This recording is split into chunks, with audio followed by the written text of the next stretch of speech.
Shalom Elohim, Bapak Ibu sekalian, teman-teman sekalian. Puji Tuhan kita ketemu lagi dalam program Kesaksian Iman.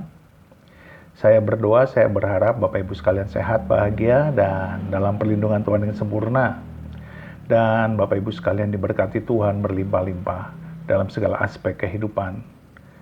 Puji Tuhan Bapak Ibu sekalian, terima kasih untuk dukungannya bahwa pelayanan ini boleh terus berkembang, boleh terus melayani dan memberkati banyak orang, dan saya percaya ini tentu akan menjadi suatu dorongan yang kuat buat kita semua untuk terus bertumbuh di dalam Tuhan. Terpujilah nama Tuhan semua karena anugerah dan kemurahannya saja. Terpujilah nama Tuhan Yesus. Bapak Ibu sekalian, hari ini kita akan mendengarkan kesaksian dari seorang anak muda yang bernama Pangiot Anugrah Martin Silitonga. Beliau berasal dari keluarga muslim yang sangat taat, yang sangat ketat dididik dalam agamanya, dalam ajarannya, dan beliau begitu benci kekristenan, bahkan sangat ogah, sangat tidak ingin atau menjadi orang Kristen. Tetapi pada suatu ketika beliau mengalami suatu lawatan Tuhan, suatu jamahan Tuhan, dan ketika beliau sedang zikir, Tuhan datang dan menjamah, bahkan memeluk beliau. Luar biasa, saudara. Kesaksian yang sangat memberkati. Mari kita dengarkan bersama-sama. Ya, salam buat saudara terkasih dalam Tuhan Yesus Kristus. Ya, perkenalkan nama saya adalah Pangiot Anugrah Martin atau panggilan saya Martin. Saya terlahir dari keluarga Muslim dan papa saya saat nikah dengan mama ikut keyakinan mama menjadi mualaf, dan saya dari kecil dalam keluarga dan lingkungan Islam. Saya awalnya sama sekali tidak ada niat, cita-cita untuk menjadi Kristen. Tapi kehidupan saya itu berubah semuanya. Saya dari kecil dididik oleh mama saya dengan cara Islam. Saya mulai dari ngaji, waktu itu sampai saya di private guru mengaji. Dari kecil saya misalkan tidak mengaji, dapat hadiah, yaitu cubitan. Jadi sehingga saya harus mengaji, karena kalau tidak ngaji bakalan dapat cubitan. Selain mengaji, saya juga dimasukkan ke dalam sebuah madrasah. Madrasah itu semacam sekolah agama di Islam. Sehingga saya itu terbiasa dengan aktivitas kegiatan agama Islam, karena dari kecil saya didoktrin sama mama saya bahwa Islam adalah agama yang sangat benar, sangat sempurna. Saya didoktrin dari kecil itu bahwa Islam adalah rahmatan lil alamin, sehingga saya agama lain tidak saya lirik. Tapi saya mempunyai keluarga, dari papa itu adalah seorang Kristen, opung saya itu adalah orang Kristen. Nah, dari kecil saya juga pernah diajak ke gereja.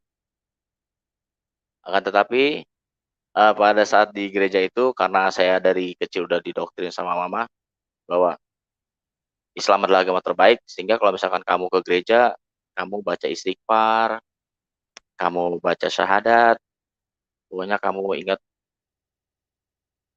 jangan sampai kamu tertarik.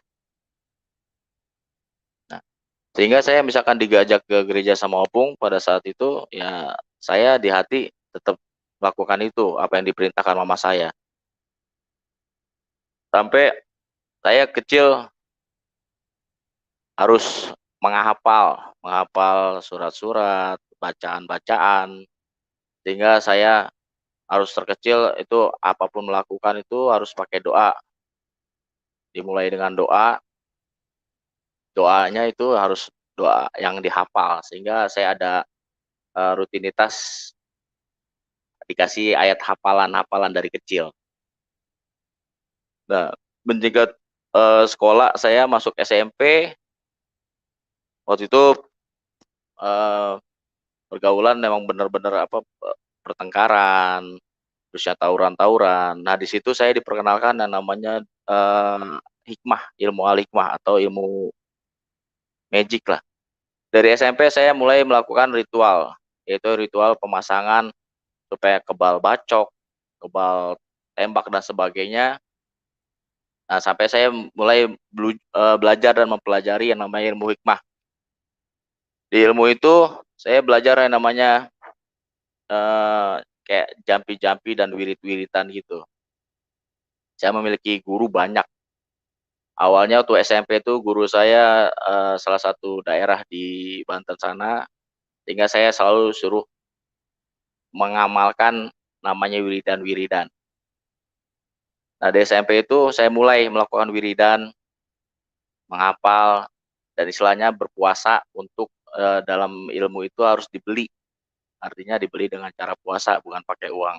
Jadi saya mulai terbiasa puasa, mulai puasa putih, terus puasa sunah-sunah dulu saya lakukan untuk membeli kekuatan ilmu tersebut. Nah, pada saat SMA saya mulai melakukan usaha. Usahanya itu saya mulai usaha percetakan, mulai dari usaha jual beli topi dulu tuh, ngetren topi. Nah, tapi pada saat itu saya mulai diperkenalkan karena saya sudah terbiasa dengan hal-hal mistis itu, teman saya bilang, "Kalau misalkan lu mau usahanya laris, berkembang dan jadi kaya, lu minta panglaris, cari panglaris." Nah, disitulah saya mencari panglaris, saya beli eee, segala benda-benda, jimat, terusnya isim dan sebagainya. Sampai suatu ketika saya ketemu di daerah Jawa Barat seorang habaib, yaitu dengan marganya Assegaf. Saya di sana mulai belajar dengan eee, Pak Assegaf itu. Nah, di sana saya juga sama, belajar mulai dari tirakat. Saya melakukan meditasi, doa-doa, dan tidak lupa saya juga selalu diberikan amalan-amalan zikir.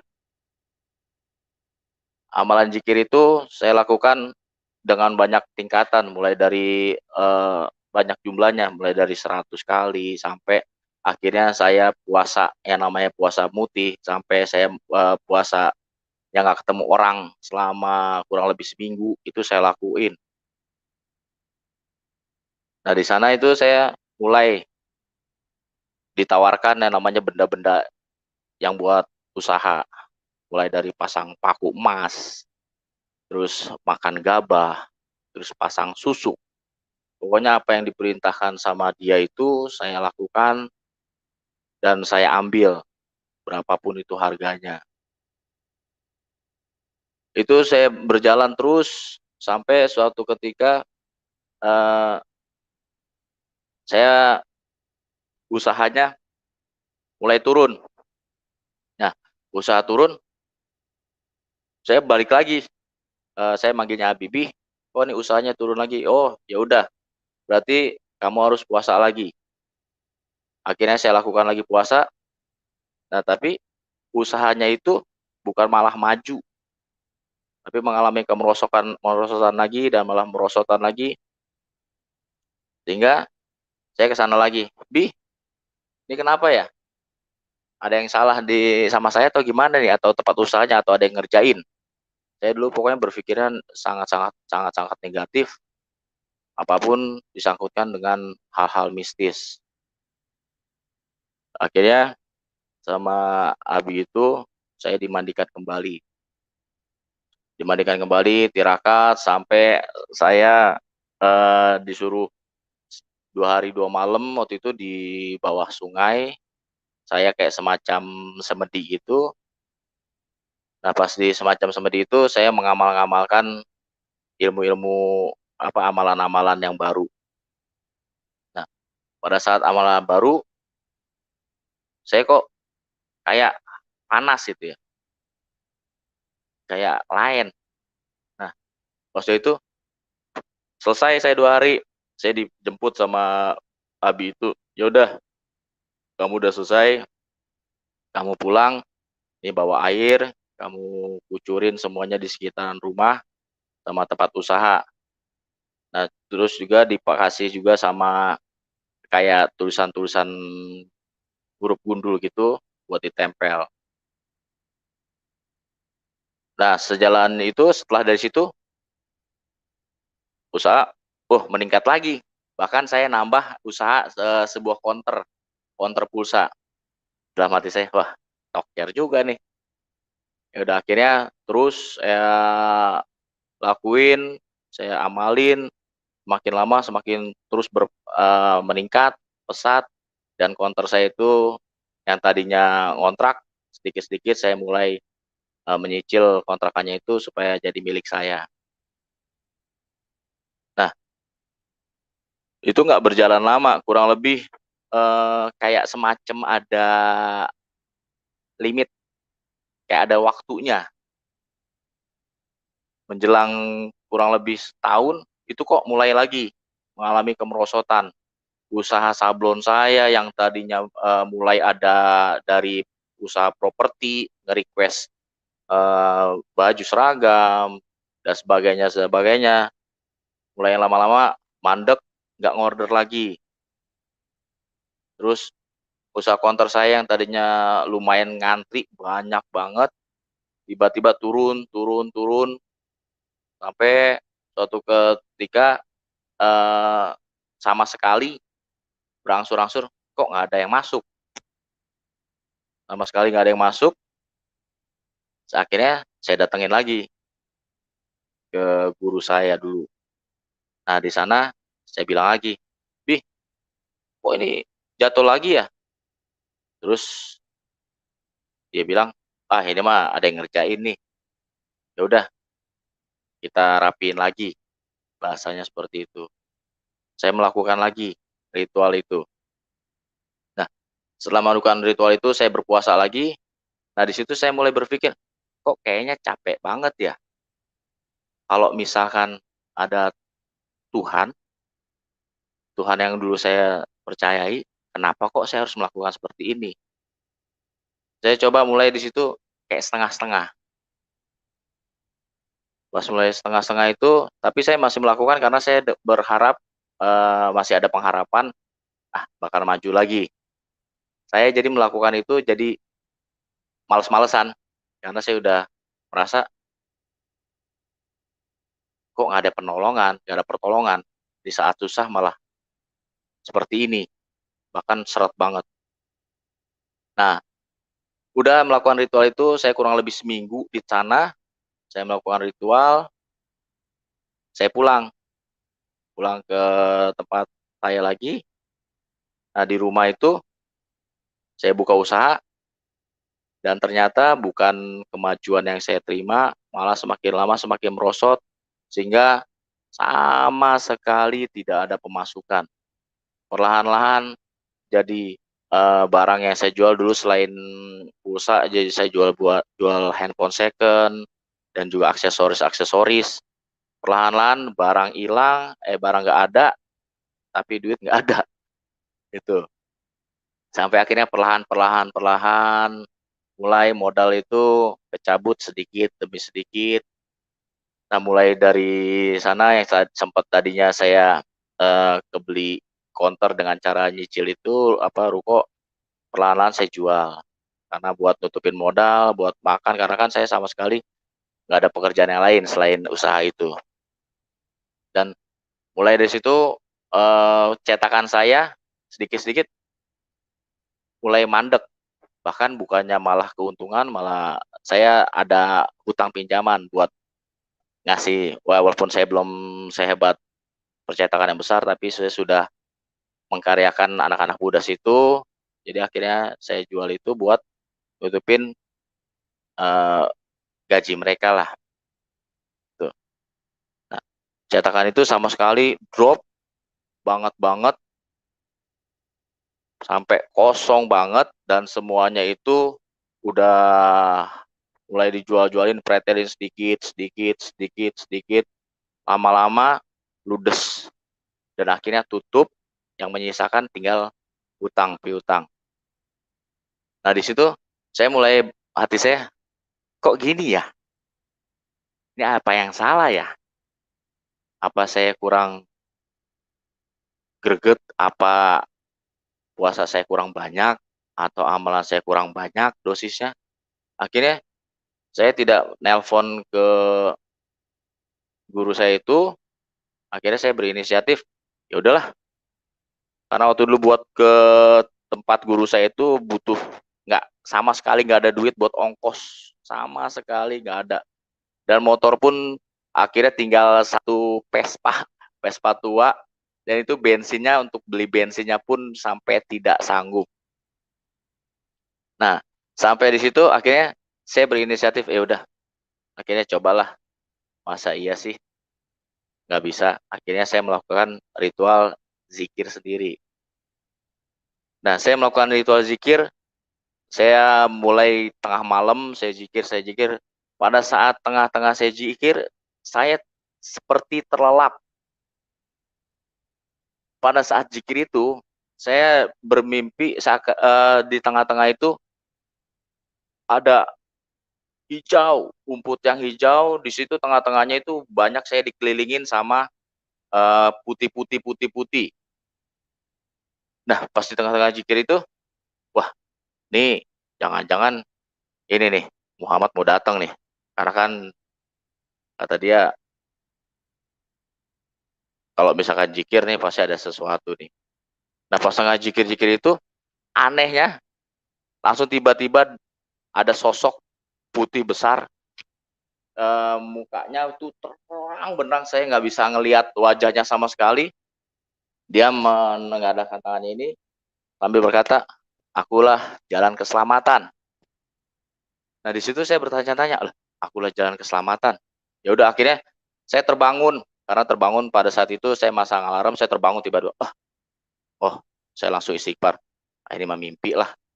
Saya sama sekali tidak berpikir bahwa itu adalah Tuhan Yesus Kristus. Karena waktu dulu saya nggak berpikiran sama sekali. Nah, sampai di situ saya terbangun, saya melakukan aktivitas seperti biasa, dengan rutinitas biasa. Nah, saya mulai harus mencari, karena kan kehidupan harus berlangsung. Saya mulai cari-cari, saya tetap nyari orderan ke sana ke sini. Tapi bukannya orderan yang saya dapat, malah capek yang saya dapat, sama sekali kering. Nah, sampai suatu ketika saya 2011 saya memutuskan untuk bekerja. Saya melamar sebuah perusahaan swasta.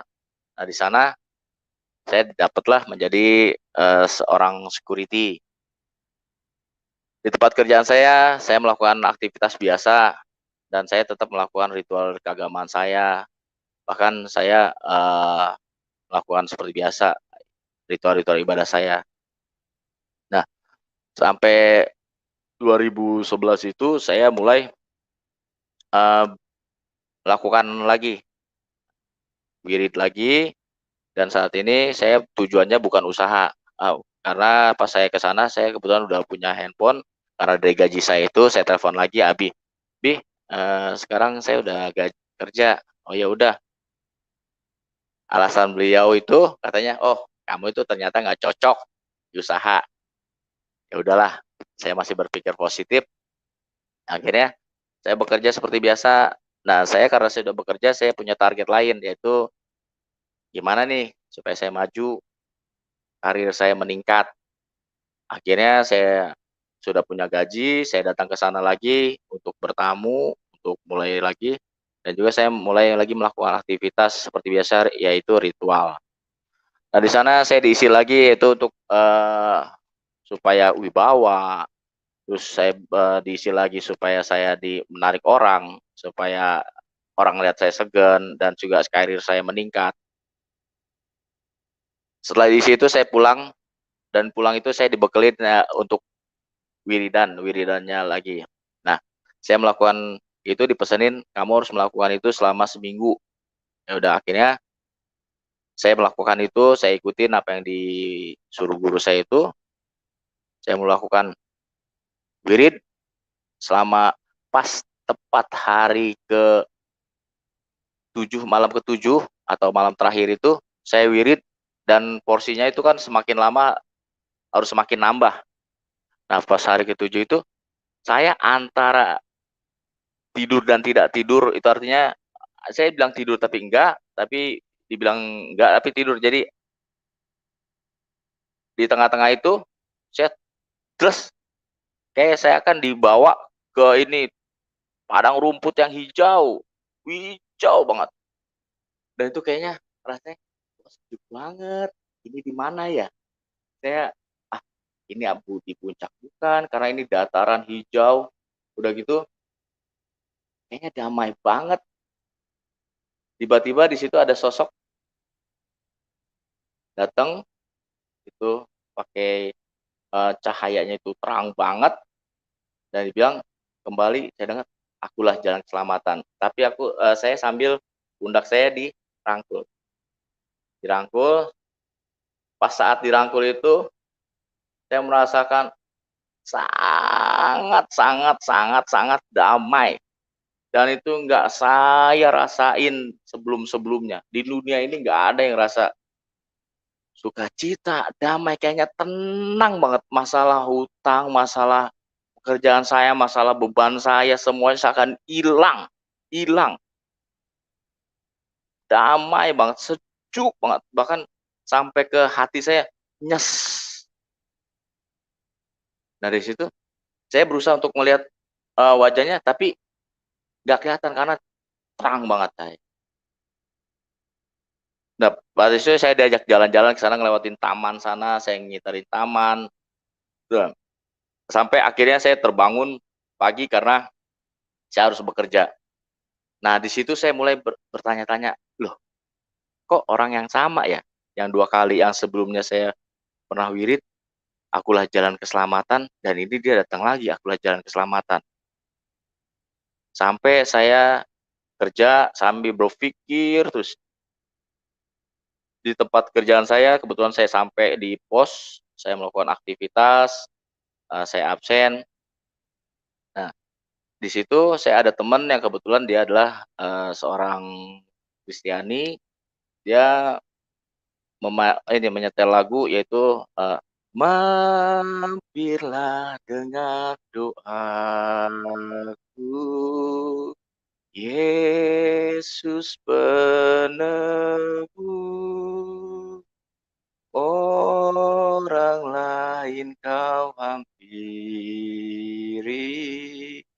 jangan jalan terus.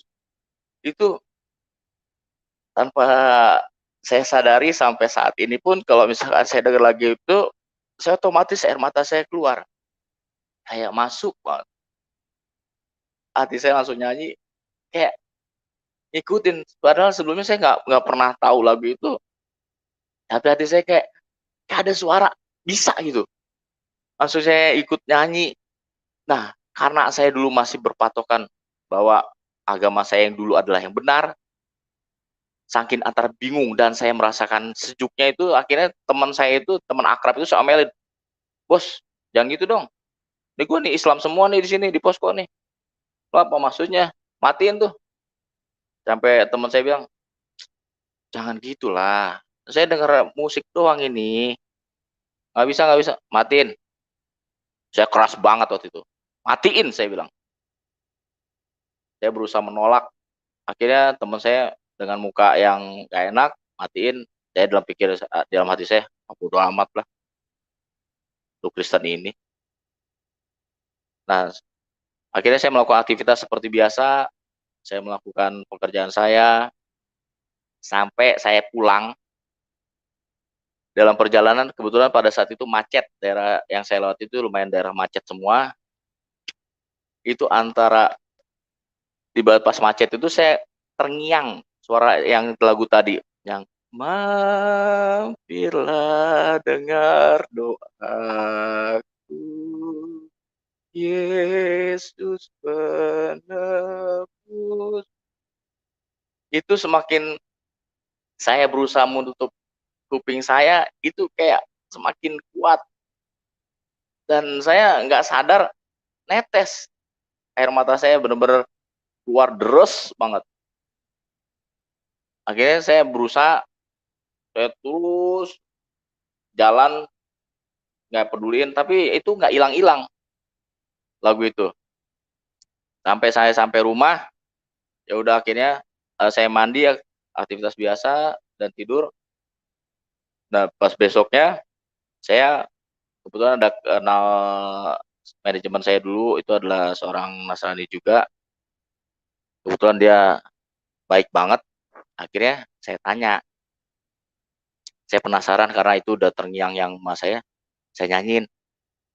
Dia seorang perempuan, Bu, kalau lagu ini apa ya? Yang mampirlah. Oh itu lagu rohani kita.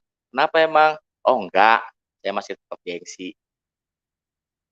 Nah pas itu saya cari, searching di YouTube, akhirnya saya temuin itu dan saya antara nolak dan enggak. Kadang saya kalau timbul ego saya tolak. Tapi kalau misalnya itu saya penasaran, saya lihat lagi sampai akhirnya itu meresap. Nah besoknya saya ketemu lagi sama teman saya itu, Bu, kalau misalkan itu damai ya dengar lagu rohani. Oh, dia langsung bilang, iya itu damai banget. Langsung saya ceritain, Bu, saya pernah waktu kemarin tuh saya melakukan wirid malam-malam itu, saya kayak ada sosok gimana maksudnya? Ada sosok putut, terus dia terang banget, dia bilang, akulah jalan keselamatan. Terus teman saya bilang itu, oh itu Tuhan Yesus, kamu dijamah, kamu dikunjungin. Puji Tuhan, saya aja yang udah segini nggak pernah. Ah, Tuhan Yesus, ya. Terus kata dia, yaudah kapan-kapan kalau misalkan itu ikut yuk, kita ketemu pendeta saya, kita ke gereja. Saya bilang, ah nggak Bu, saya kan Islam, saya takutnya diusir lagi, saya nggak diakuin. Enggak kok, kalau kita nggak gitu. Kamu kalau mau datang, datang aja ya. Sampai saya itu janjian sama dia hari Minggu itu untuk sama-sama ke gereja. Nah, saya pas nunggu waktu itu Minggu, pas harinya, hari H, saya datang lah. Kebetulan gerejanya itu dekat di tempat saya datang ke sana, loh kok dia nggak ada ya? Dia kemana ya? Saya bingung loh, saya nggak ada yang kenal sama sekali di sana. Saya lirak-lirik, aduh gawat nih. Saya telepon dia, Bu, Ibu di mana? Saya udah sampai nih. Oh kamu di mana, Tin? Saya di gereja, di depannya, di lobinya. Ya ampun, Tin. Sorry ya, aku lupa. Ini aku ada acara mendadak. Aku nganterin mama aku. Aduh, gimana ya, Tin ya? Kamu nggak apa-apa kan sendiri? Nah, loh, dalam hati aku. Cuman karena udah terlanjur, saya ya udahlah. Akhirnya saya datang ke sana. Saya ngeliatin cara-cara masuknya karena kan kebetulan kalau misalkan opung saya dulu kan gereja daerah ya. Nah, kebetulan ini gereja GBI. Saya datang dan puji Tuhan layanannya sangat baik banget. Saya duduk, nggak tahu kenapa itu langsung tim asernya nyuruh duduk saya paling depan. Karena mungkin yang lain juga banyak kali yang belakangan di belakang, tapi saya posisinya di depan banget. Di situ ada acara namanya KCC, yaitu pelayanan tentang mantan kaum Kedar. Di situ kebetulan yang pembawa acaranya atau yang narasumbernya itu Bapak Jedud Salat. Dari situ saya terbuka banget. Pak Jainuddin Salat itu memberikan kesaksian-kesaksian dan dia membukakan firman-firman akan kebenaran. Dari situ saya, selama ini berarti yang gue jalanin salah. Akhirnya Pak Jainuddin Salat, saya mulai dari situ, saya pulang, saya mulai penasaran. Selama ini saya melakukan ngaji itu cuman bisa baca doang. Nah dari situ semenjak kesaksian Pak Jainuddin Salat, saya akhirnya mulai membuka terjemahan. Itu terjemahan saking jarang dibukanya sama saya karena itu pembelian waktu kakek saya dulu sampai berdebu. Akhirnya saya buka lah itu terjemahan. dan apa yang telah disampaikan Bapak Genuine Salad saya buka lagi sampai saya pelajarin. Nah, saya mulai tertarik, saya tunggu lagi nih. Kebetulan di situ acaranya itu setiap sebulan sekali. Nah, setiap sebulan itu awal bulan tuh saya pasti menunggu-nunggu nih, siapa lagi nih. Untuk bulan berikutnya saya datang ke gereja yang sama, saya menyaksikan waktu itu Bapak Fadil, hamba Tuhan Bapak Fadil, dan puji Tuhan beliau makin membuka mata saya tentang sejarah, tentang kebenaran, tentang ayat-ayat yang ada di kitab suci saya dulu. Makin dibukakan dan mata saya makin terbuka, sampai akhirnya saya mencari, saya mau mendalami nih. Saya mau mendalami, akhirnya saya cari-cari di Google. Saya mulai belajar, mencari-cari teologia, dan kebetulan saya masuk ke salah satu sekolah teologia. Di sana saya belajar.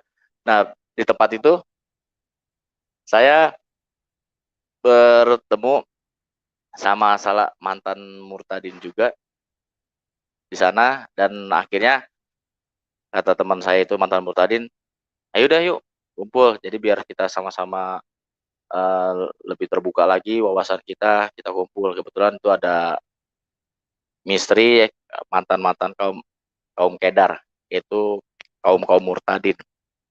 Di sana saya bertemu sama beberapa orang, termasuk salah satu ibu-ibu. Bukannya mendukung saya bilang malah ditanya, awal sekali saya ditanya, siap jadi Kristen? Waduh, saya kok gini? Bukannya didukung. Iya, kalau Kristen tuh kamu siap nanti memikul salib. Ya kamu siap. Saya bilang, saya siap Bu, karena saya sudah merasa yakin, dan saya sepuji Tuhan sudah dipertemukan sama Tuhan Yesus, dan saya yakin, dan saya terbuka mata saya yang selama ini terselubung yang ini langsung terbuka semuanya. Ya udah, akhirnya nggak langsung dibaptis.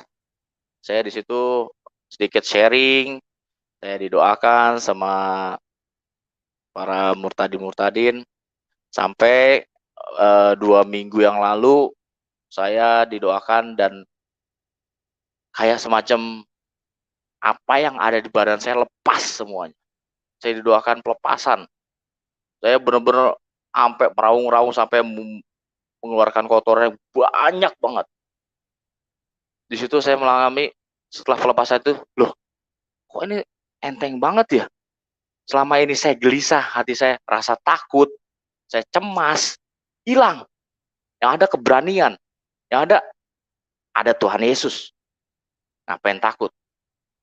Karena dalam Alkitab itu 365 Tuhan berkata, jangan takut. Di situ aku semakin kuat, dan dengan puji Tuhan dengan mereka semua menguatkan saya. Akhirnya Sabtu kemarin saya dibaptis di salah satu gereja, dan puji Tuhan saya dibaptis.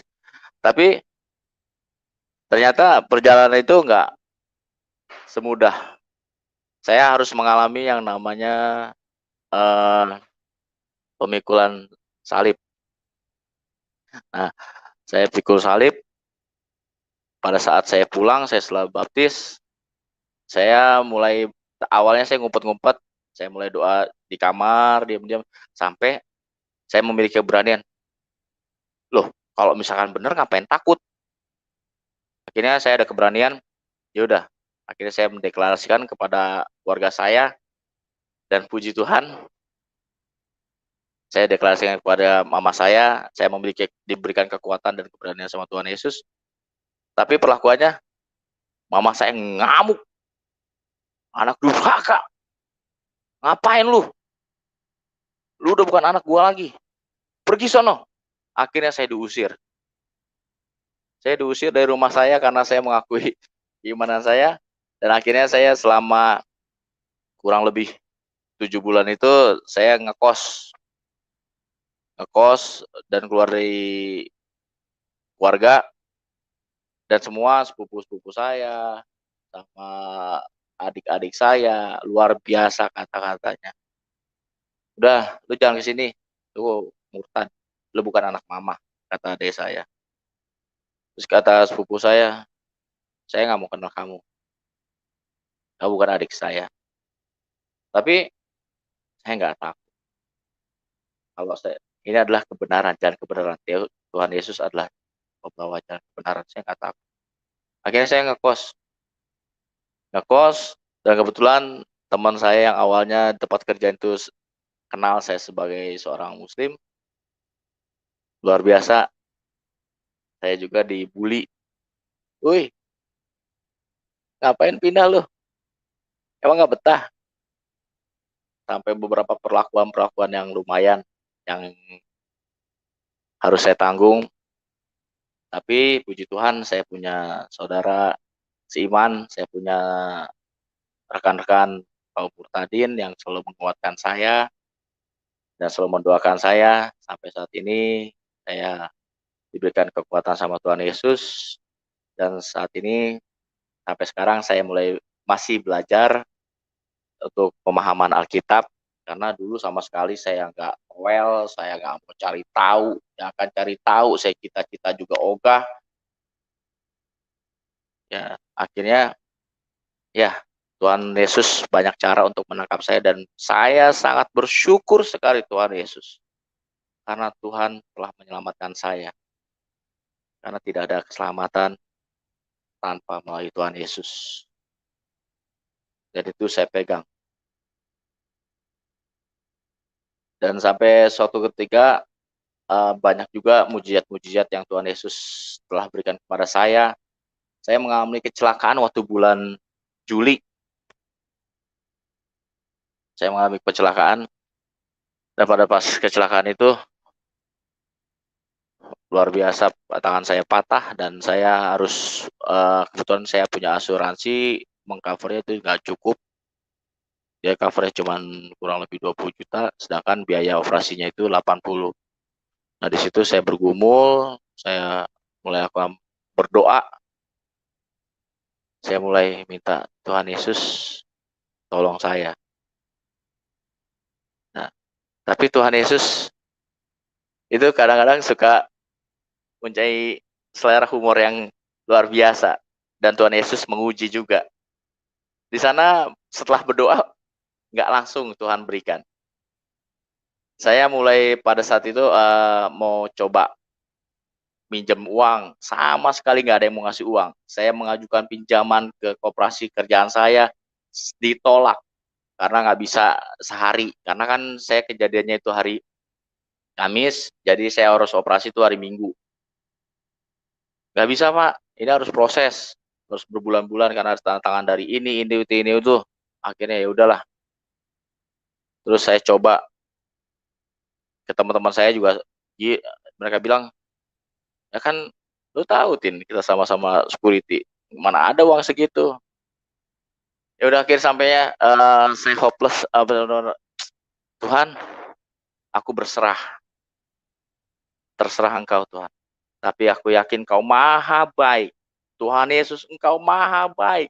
Kau akan menunjukkan mujizat-Mu Tuhan. Kau akan menunjukkan jalan-Mu Tuhan Yesus. Tuhan tolong. Aku minta uang bukan untuk foya-foya, tapi aku untuk biaya operasi aku Tuhan. Karena aku sedang patah. Tuhan Yesus tolong."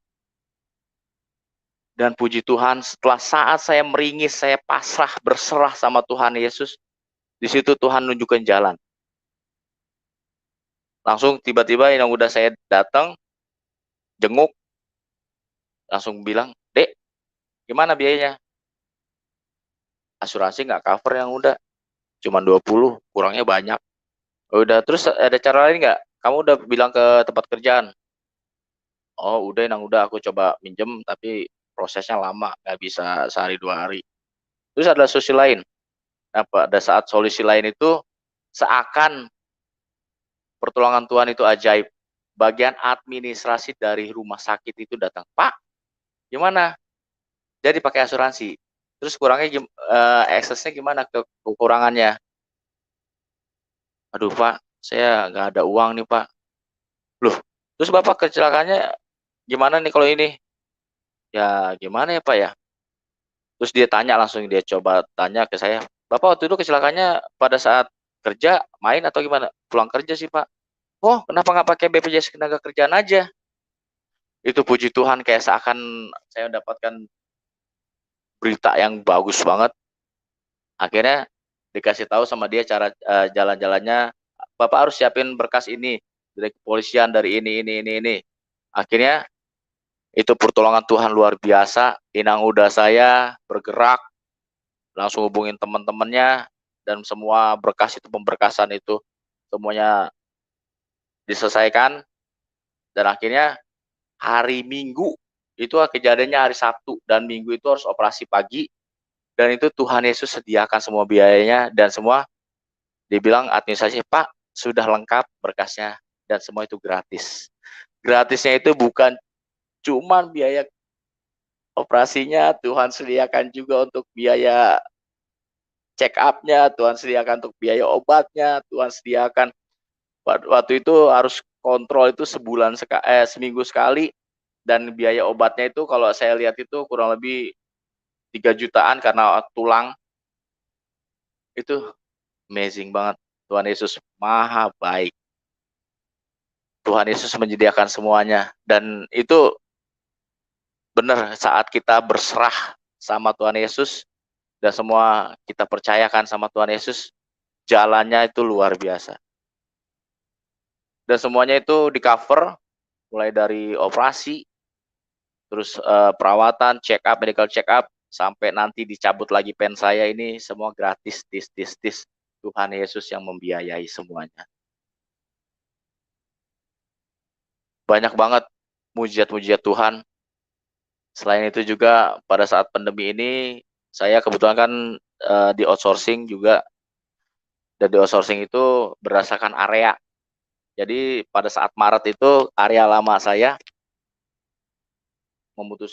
memutuskan untuk menyelesaikan hubungan kerjasama karena tempat dia itu tidak ada pemasukan, dan banyak efek dan imbasnya, dan banyak juga orang-orang yang teman-teman selevel yang satu angkatan sama saya yang tidak dapat area. Cuman Tuhan Yesus baik, sekali lagi Tuhan Yesus baik. Di saat orang-orang tidak dapat area pekerjaan yang bahkan yang sempat dirumahkan itu, tapi Tuhan sediakan tempat yang terbaik buat saya. Luar biasa. Tuhan Yesus itu menggenapi apa yang difirmankan. Firman Tuhan Yesus itu iya dan amin. Itu saya percaya, saya imani. Karena sepanjang perjalanan hidup saya ini, saya mengalami kasih Tuhan yang luar biasa, luar biasa. Banyak kalau misalkan saya ceritakan keajaiban atau mujizat-mujizat Tuhan Yesus itu banyak banget, karena Tuhan Yesus super baik. Puji Tuhan kesaksian yang luar biasa yang sangat memberkati kita semua. Bapak Ibu sekalian, Alkitab berkata bahwa janganlah malu bersaksi tentang Tuhan kita, dan janganlah malu karena aku seorang hukuman karena Dia, yaitu Yesus, melainkan ikutlah menderita bagi Injilnya oleh kekuatan Allah. 2 Timotius 1 ayat 8. Artinya Bapak Ibu sekalian, teruslah bersaksi, teruslah bersemangat di dalam Tuhan, teruslah bertumbuh, teruslah berakar, teruslah menjadi berkat, berbuah bagi banyak orang. Bapak Ibu sekalian, mari kita terus bersaksi, mari kita terus berdoa, mari kita terus mengasihi jiwa-jiwa, dan sampai pada kesudahannya, sampai Tuhan datang kembali. Tuhan memberkati kita semua, tetap semangat di dalam Tuhan, di dalam nama Bapa dan Anak dan Roh Kudus, di dalam nama Tuhan Yesus. Haleluya, haleluya. Amin, amin, amin, amin, amin, amin.